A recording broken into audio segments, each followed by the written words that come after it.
राजनीति के गलियारों में जब भी कोई नया और बड़ा नेतृत्व उभरता है तो उसके हर एक कदम पर पूरे देश की नजरें टिक जाती हैं। हाल ही में एक ऐसी खबर ने देश के राजनीतिक माहौल में भारी हलचल और उत्सुकता पैदा कर दी है, जिसने हर किसी को सोचने पर मजबूर कर दिया है। चारों तरफ यह चर्चा बहुत तेजी से फैल रही है कि तमिलनाडु के नए मुख्यमंत्री थलापति विजय ने सत्ता संभालते ही देश के प्रधानमंत्री नरेंद्र मोदी और गृह मंत्री अमित शाह को एक बहुत बड़ा और खुला चैलेंज यानी चुनौती दे दी है। इस दावे के सामने आते ही लोगों के मन में कई तरह के सवाल उठने लगे हैं। क्या वाकई राजनीति में कदम रखते ही एक नए मुख्यमंत्री ने केंद्र सरकार के सबसे बड़े नेताओं के खिलाफ युद्ध का ऐलान कर दिया है? क्या तमिलनाडु और दिल्ली के बीच कोई बहुत बड़ा राजनीतिक टकराव शुरू होने वाला है? या फिर इस भारी भरकम और सनसनीखेज दावे के पीछे देश के विकास, राज्यों के अधिकारों और कूटनीति की कोई बेहद महत्वपूर्ण और छिपी हुई कहानी है? आइए थलापति विजय के मुख्यमंत्री बनने के बाद के इस पूरे घटनाक्रम, उनकी दिल्ली यात्रा और इस कथित चैलेंज के पीछे छिपे असली और प्रामाणिक सच को बिल्कुल आसान और सीधी भाषा में गहराई से समझते हैं।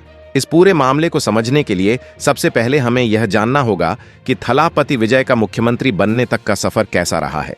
विजय ने सिनेमा की चकाचौंध भरी दुनिया में दशकों तक राज किया है। उन्होंने अपनी कला, बेहतरीन अभिनय और शालीन स्वभाव के दम पर करोड़ों लोगों के दिलों में एक बेहद खास जगह बनाई।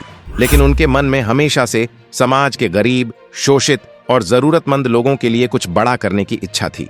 इसी जनसेवा की भावना के साथ उन्होंने अभिनय की दुनिया को अलविदा कहकर पूरी तरह से राजनीति में उतरने का एक बहुत ही साहसिक फैसला लिया। विजय ने अपनी एक नई राजनीतिक पार्टी बनाई जिसका नाम रखा गया तमिलगा वेत्री कड़गम। जब उन्होंने इस पार्टी की शुरुआत की तो कई राजनीतिक विश्लेषकों को लगता था कि सिनेमा के पर्दे पर विलेन को हराना जितना आसान होता है, राजनीति के अखाड़े में बड़े बड़े स्थापित दलों को हराना उतना ही कठिन होता है। लेकिन विजय ने किसी की परवाह किए बिना जमीनी स्तर पर काम करना शुरू किया। उन्होंने राज्य के कोने कोने में जाकर आम जनता, किसानों, युवाओं और महिलाओं की समस्याओं को बहुत करीब से समझा। उनकी यही सादगी और जनता के प्रति उनका समर्पण धीरे धीरे एक बहुत बड़े जन आंदोलन में बदल गया। साल 2026 का मई का महीना तमिलनाडु के इतिहास में एक बहुत बड़ा मोड़ लेकर आया।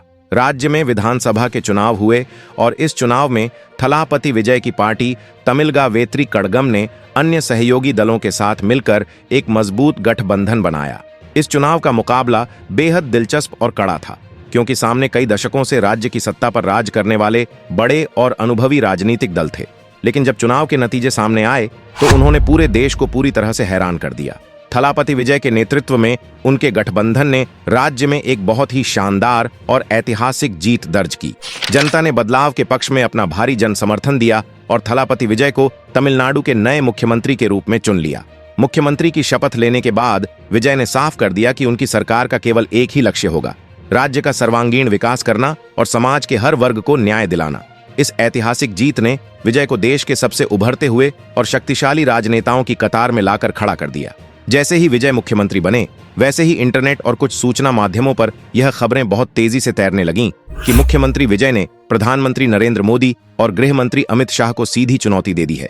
इस बात को सुनकर ऐसा लगता है जैसे दोनों पक्षों के बीच कोई बहुत बड़ी दुश्मनी या वैचारिक जंग छिड़ गई हो। लेकिन यदि हम राजनीति और सरकारी तंत्र के काम करने के तरीके को समझें तो हमें इस दावे का असली सच मालूम हो जाएगा। असल में भारतीय संविधान के तहत हमारा देश एक संघीय ढांचे पर काम करता है। इसका मतलब यह है कि देश में एक केंद्र सरकार होती है और हर राज्य की अपनी एक चुनी हुई सरकार होती है। एक नए मुख्यमंत्री के रूप में थलापति विजय का मुख्य कर्तव्य अपने राज्य के अधिकारों की रक्षा करना और तमिलनाडु की जनता के हितों को केंद्र के सामने मजबूती से रखना है। जब कोई नया और युवा नेता अपने राज्य के हक के लिए बहुत ही बेबाकी और दृढ़ता के साथ बात करता है तो कुछ लोग अपनी बातों को रोमांचक बनाने के लिए उसे चैलेंज या टक्कर का नाम दे देते हैं। हकीकत में यह कोई व्यक्तिगत लड़ाई नहीं, बल्कि लोकतांत्रिक अधिकारों की एक बेहद सामान्य और जरूरी प्रक्रिया है। मुख्यमंत्री का पद संभालने के ठीक बाद 27 मई 2026 को थलापति विजय अपनी पहली आधिकारिक यात्रा पर देश की राजधानी नई दिल्ली पहुंचे। इस यात्रा को लेकर राजनीतिक गलियारों में भारी सस्पेंस और कौतूहल बना हुआ था। बहुत से लोग यह कयास लगा रहे थे कि इस यात्रा के दौरान क्या कोई बड़ा राजनीतिक उलटफेर होने वाला है। लेकिन इस यात्रा का असली और प्रशासनिक मकसद बिल्कुल साफ था। नए मुख्यमंत्री के रूप में यह विजय का कर्तव्य था कि वे देश के प्रधानमंत्री नरेंद्र मोदी, गृह मंत्री अमित शाह और वित्त मंत्री निर्मला सीतारमण से मुलाकात करें। यह एक कूटनीतिक और शिष्टाचार से भरी मुलाकात थी। जो हमारे देश की लोकतांत्रिक परंपरा का एक बहुत ही सुंदर हिस्सा है। जब भी किसी राज्य में नई सरकार बनती है तो मुख्यमंत्री केंद्र के नेताओं से मिलकर राज्य के विकास की योजनाओं पर चर्चा करते हैं। विजय की इस दिल्ली यात्रा के दौरान बंद कमरों में जो बातचीत हुई वह पूरी तरह से तमिलनाडु के विकास, वहां की समस्याओं और केंद्र सरकार से मिलने वाली आर्थिक मदद पर आधारित थी। इस दिल्ली दौरे के दौरान मुख्यमंत्री थलापति विजय ने प्रधानमंत्री नरेंद्र मोदी के सामने जो सबसे पहला और बेहद संवेदनशील मुद्दा रखा वह था तमिल मछुआरों का संकट। तमिलनाडु के तटीय इलाकों में रहने वाले हजारों परिवारों का जीवन पूरी तरह से समुद्र और मछली पकड़ने के व्यवसाय पर निर्भर है। लेकिन पिछले कई सालों से श्रीलंका की नौसेना द्वारा भारतीय मछुआरों को अंतर्राष्ट्रीय समुद्री सीमा का उल्लंघन करने के आरोप में गिरफ्तार कर लिया जाता है और उनकी महंगी नावें भी जब्त कर ली जाती हैं। यह मुद्दा तमिलनाडु की जनता के लिए बहुत ही भावुक और सीधा जुड़ा हुआ है। विजय ने प्रधानमंत्री से बहुत ही गंभीरता के साथ आग्रह किया कि इस समस्या का एक स्थायी और कूटनीतिक समाधान निकाला जाना चाहिए ताकि हमारे देश के मछुआरे बिना किसी डर के समुद्र में अपना काम कर सकें और अपनी आजीविका कमा सकें। उन्होंने केंद्र सरकार से मांग की कि श्रीलंकाई सरकार के साथ उच्च स्तरीय बातचीत करके जब्त की गई सभी नावों को तुरंत वापस लाया जाए और मछुआरों की सुरक्षा सुनिश्चित की जाए। एक राज्य को चलाने के लिए, वहां की सड़कें बनाने के लिए, स्कूल और अस्पताल सुधारने के लिए बहुत बड़े बजट और पैसों की जरूरत होती है। हमारे देश की व्यवस्था के अनुसार राज्यों को मिलने वाले टैक्स का एक बड़ा हिस्सा केंद्र सरकार के पास जाता है, जिसे बाद में केंद्र सरकार अलग अलग योजनाओं के माध्यम से राज्यों को वापस देती है। तमिलनाडु के कई महत्वपूर्ण सरकारी फंड्स और शिक्षा से जुड़े आर्थिक कोटे पिछले कुछ समय से तकनीकी कारणों से रुके हुए थे। मुख्यमंत्री विजय ने देश के प्रधानमंत्री और वित्त मंत्री के सामने इस मुद्दे को बहुत ही मजबूती और प्रामाणिक आंकड़ों के साथ रखा। उन्होंने साफ शब्दों में कहा कि तमिलनाडु देश के विकास में सबसे ज्यादा टैक्स देने वाले राज्यों में से एक है, इसलिए राज्य के विकास कार्यों के लिए मिलने वाला फंड समय पर जारी होना चाहिए। उन्होंने रुके हुए सभी आर्थिक पैकेजों को जल्द से जल्द मंजूरी देने की मांग की ताकि राज्य में चल रही जन कल्याणकारी योजनाएं बिना किसी रुकावट के आगे बढ़ सकें। विजय के इस पेशेवर और दृढ़ रवैये ने केंद्र के मंत्रियों को भी यह सोचने पर मजबूर किया कि यह नया मुख्यमंत्री अपने राज्य के आर्थिक अधिकारों को लेकर कितना सजग है। तमिलनाडु और उसके पड़ोसी राज्य कर्नाटक के बीच कावेरी नदी के पानी का बंटवारा दशकों पुराना और बेहद संवेदनशील विवाद है। कावेरी का पानी तमिलनाडु के लाखों किसानों के लिए किसी अमृत से कम नहीं है, क्योंकि इसी पानी से उनके खेतों में फसलें लहलहाती हैं। हाल ही में कर्नाटक सरकार द्वारा कावेरी नदी पर मेकेदातु नामक एक नया बांध बनाने का प्रस्ताव रखा गया है, जिसका तमिलनाडु के किसान और आम जनता बहुत कड़ा विरोध कर रहे हैं। तमिलनाडु का मानना है कि अगर यह बांध बन गया तो उनके हिस्से का पानी कम हो जाएगा और राज्य में सूखे की स्थिति पैदा हो जाएगी। मुख्यमंत्री विजय ने प्रधानमंत्री मोदी के सामने तमिलनाडु के किसानों की इस चिंता को बेहद भावुक और तार्किक तरीके से रखा। उन्होंने मांग की कि केंद्र सरकार इस मामले में एक निष्पक्ष मध्यस्थ की भूमिका निभाए और यह सुनिश्चित करे कि कावेरी जल विवाद ट्रिब्यूनल के नियमों का पूरी तरह से पालन हो। उन्होंने स्पष्ट किया कि तमिलनाडु अपने किसानों के हितों के साथ किसी भी कीमत पर कोई समझौता नहीं करेगा।